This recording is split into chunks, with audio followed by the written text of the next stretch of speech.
particulier. France Poulain, architecte, docteur en urbanisme et chercheuse au CNRS à l'ANCT, bonsoir.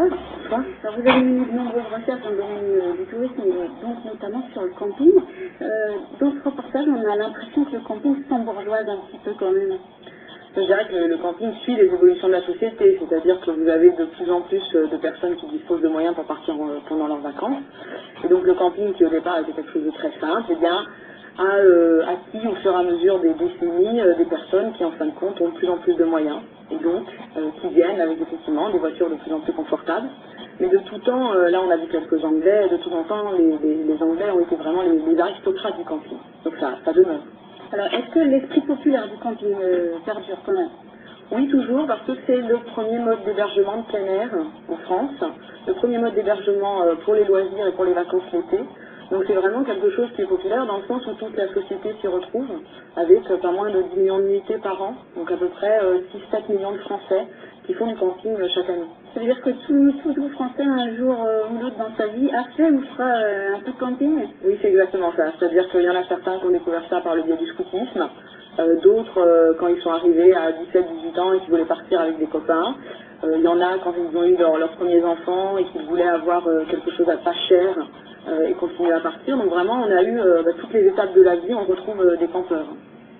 Alors, je propose qu'on prenne Nicole de Mantes-la-Jolie. Bonsoir. Oui, bonsoir. Je voulais dire que mes parents, j'ai 60 ans maintenant, mes parents m'ont toujours emmené en camping. Ils étaient affiliés au Touring Club de France. Et je crois que c'est ce qui m'a donné le goût de protection de l'environnement, de l'histoire, parce qu'on visitait toute la région, et puis de la sociologie. Donc, je suis absolument pour le camping, et je trouve que c'était une très belle éducation pour les enfants. Merci beaucoup, Nicole, de votre témoignage. Alors, symbole de liberté, et aussi Nicole parlait de contact avec l'environnement. Oui, je dirais plus globalement contact avec la nature. C'est-à-dire c'est vraiment l'idée au départ dans une société qui s'industrialisait au début du XXe siècle. Les personnes se sont aperçues qu'il y avait l'air vicié de la ville, les maladies, la promiscuité. Et donc l'idée c'était de prendre son corps et son esprit et de repartir au sein de la nature pour en retirer les bienfaits. C'est-à-dire que c'était se laver, se débarrasser, alors on appelait ça les scories de la ville, et puis on retrouvait le contact des éléments, c'est-à-dire l'air pur, l'eau, la nature par le biais des végétaux, donc tout était vraiment lié à un aspect extrêmement naturel. Aujourd'hui on parle d'environnement, on va parler de développement durable, mais c'est vrai que je dirais que le mythe du camping c'est toujours quand vous êtes tente, caravane, mobil-home, vous entendez la pluie qui tombe sur votre toit. L'approche de la nature. Voilà, et ça c'est toute la beauté du camping. Alors, est-ce que le camping sauvage est encore autorisé? Non, c'est-à-dire que depuis, même je dirais, depuis les années 30, en fin de compte, tout ça est contrôlé, tout simplement parce que chaque parcelle de terrain en France appartient à un propriétaire, et donc il faut l'accord du propriétaire pour y faire quelque chose. Et donc quand vous arrivez avec votre tente dans les années 30 ou aujourd'hui, eh bien, il faut demander. Alors souvent c'est autorisé, la personne va vous dire, bien oui, pour une nuit ça va aller. Plus globalement, il vaut mieux effectivement se renseigner soit dans les mairies, soit dans les terrains de camping proches pour savoir ce qu'il est possible de faire. Est-ce que ça n'a pas un petit peu disparu? Autant dans les années 60, c'était peut-être plus facile. Aujourd'hui, est-ce que la méfiance grandissante ou je ne sais quoi fait qu'on a un peu plus de mal à poser sa tente n'importe où, que certains propriétaires répugnent à vous prêter un bout de terrain? Oui, puis on est de plus en plus nombreux. C'est-à-dire, en fin de compte, on avait à peu près 1,5 million de campeurs dans les années 50 et on a progressé de plus d'1,5 million tous les 10 ans. Donc ce qui fait aujourd'hui on est à 10 millions, quelque chose qui devrait encore, parce que là j'ai rajouté les étrangers, on devrait encore progresser dans les années à venir.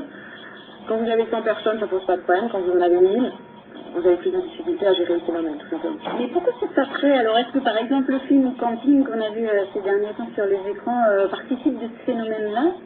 Oui, c'est vraiment le reflet, c'est-à-dire que, je dirais, moi je suis même étonnée qu'il n'y en ait pas plus, tant le camping en fin de compte a une place importante dans la société française, parce que c'est vraiment quelque chose qui est croisé avec l'évolution de la société, toutes les innovations technologiques se retrouvent en moins de quelques années dans les terrains de camping ou sur les caravanes. Donc le film représente un exemple de ce qu'est aujourd'hui le camping en France. Un exemple, certains disent qu'il y a quelques clichés quand même dans ce film, les apéros, la pétanque, la belote. Oui, mais tout est vrai. C'est-à-dire que, non mais ce sont des clichés parce que les personnes qui ne font pas de camping voient ça de l'extérieur. Quand on y est, eh ben oui, on a envie de prendre un petit apéro vers 6-7 heures le soir. La pétanque c'est très agréable parce que vous êtes à l'ombre. Donc effectivement, tout ça existe. Après vous dire que sur les 9500 terrains de camping qui existent, Vous n'avez que de la pétanque et que de l'apéro. La dame le disait tout à l'heure, en fin de compte, vous avez beaucoup de choses, beaucoup de diversité. Et donc vous pouvez trouver le film exactement tel quel. Et puis vous pouvez trouver aussi des terrains de camping où il y a simplement un champ avec 2 arbres. Qu'évoquait Marie, c'est-à-dire cette notion de communauté, de collectif, un peu, c'est vrai qu'il y a des gens que ça peut rebuter. Oui, en fin de compte, il y a deux mouvements qui sont intéressants à analyser. C'est à la fois le fait que la promiscuité, que vous pouvez détester pendant l'année parce que vos voisins font du bruit dans l'immeuble, etc. Vous allez la rechercher dans un terrain de camping, c'est-à-dire qu'on a des petites villes de 3 à 4 000 personnes des fois, où vous avez effectivement la fête tous les soirs, ce genre de choses. Et puis d'un autre côté, vous avez les amoureux de la nature, qui est représenté au jour d'aujourd'hui par les camping-caristes ou par certains amateurs de caravanes, et qui eux vont rechercher, en achetant une petite parcelle ou en allant loin sur les routes, à être seuls au contact de la nature. Je dirais que tout le monde n'est pas prêt d'abord à être seul dans la nature. Et puis ensuite, effectivement, tout à l'heure je disais tout le monde, on est 60 millions, je n'oblige personne à faire des campings. Alors, France Paulin, est-ce que la façon de voyager, la façon de camper a changé?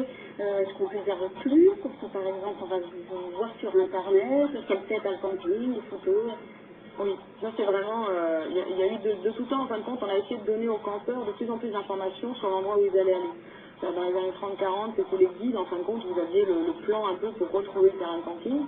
Puis aujourd'hui, vous allez sur Internet, vous pouvez visiter si vous voulez louer un chalet, vous pouvez visiter le chalet, vous allez savoir à quelle heure ouvre la piscine, combien ça va vous coûter, vous pouvez réserver en ligne. On va dire que ce qui est fabuleux avec le camping, c'est que toutes les nouveautés, Internet, la mobilité, le Wi-Fi, etc., vous allez le retrouver dans le terrain de camping. Et donc aujourd'hui, on a Internet, on a le téléphone sans fil, on a tout ça. Donc, mais on part un peu moins à l'aventure avec tout ça quand même. Oui, mais notre société a aussi besoin de confort. Je dirais que c'est pas forcément évident d'être un aventurier en permanence. C'est-à-dire que quand vous prenez des vacances, je pense qu'il y a aussi un besoin de confort, une envie d'espace, certes, mais de se retrouver dans quelque chose que vous connaissez. C'est pour ça, le terrain de camping, c'est vraiment quelque chose où vous savez en fin de compte ce que vous allez trouver. Et puis pour certains qui ont envie d'aventure, il reste encore des grands espaces.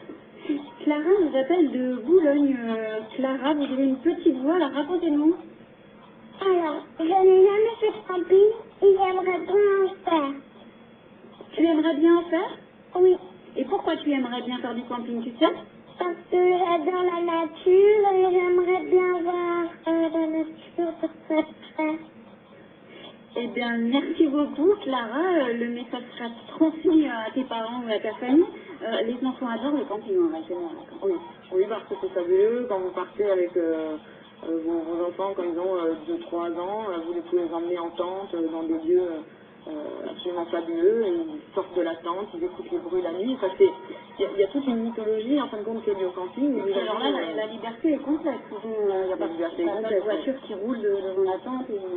Oui, puis vraiment, il y a une autre vie qui s'instaure où les parents sont très proches des enfants.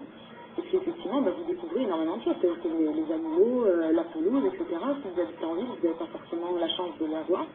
Donc là, effectivement, vous avez un contact privilégié avec la nature. Du coup, Martine, vous dossiez la tête, vous vouliez réagir? Oui, parce que c'est vraiment, je dirais que, alors pour ceux que ça intéresse, c'est vraiment la littérature sur les jeunes enfants, enfin pour les jeunes enfants, les adolescents ou autres, c'est vraiment la plus grosse gamme d'ouvrages qui existe sur le camping.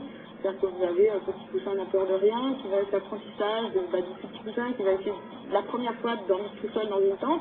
Puis vous allez avoir des ouvrages qui en plus, effectivement, pour les adolescents qui, la première fois, ça c'est très bien montré dans le film camping, vont avoir leurs premières petits flirts, leurs premiers petits amourettes d'été.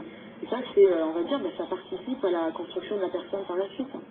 Alors, je voudrais qu'on aborde une dernière question très rapidement. Aujourd'hui, est-ce qu'il y a des personnes qui vivent et de plus en plus à l'année dans les campings faute de trouver des logements à prix abordable? Oui, il y a de plus en plus, c'est-à-dire que les mobilhomes et les caravanes sont devenus de plus en plus confortables. Il y a effectivement tout un mouvement qui fait que les gens restent de plus en plus. Et bien, quand on a une crise du foncier et de l'immobilier comme on la connaît aujourd'hui, en fin de compte, les gens, effectivement, des fois, quittent l'aspect loisir du camping et n'utilisent plus que l'aspect habitat. Et à partir de ce moment-là, on a des gens qui restent à la nuit et où la précarité, effectivement, je dirais, est un signe préoccupant de ce qui peut advenir.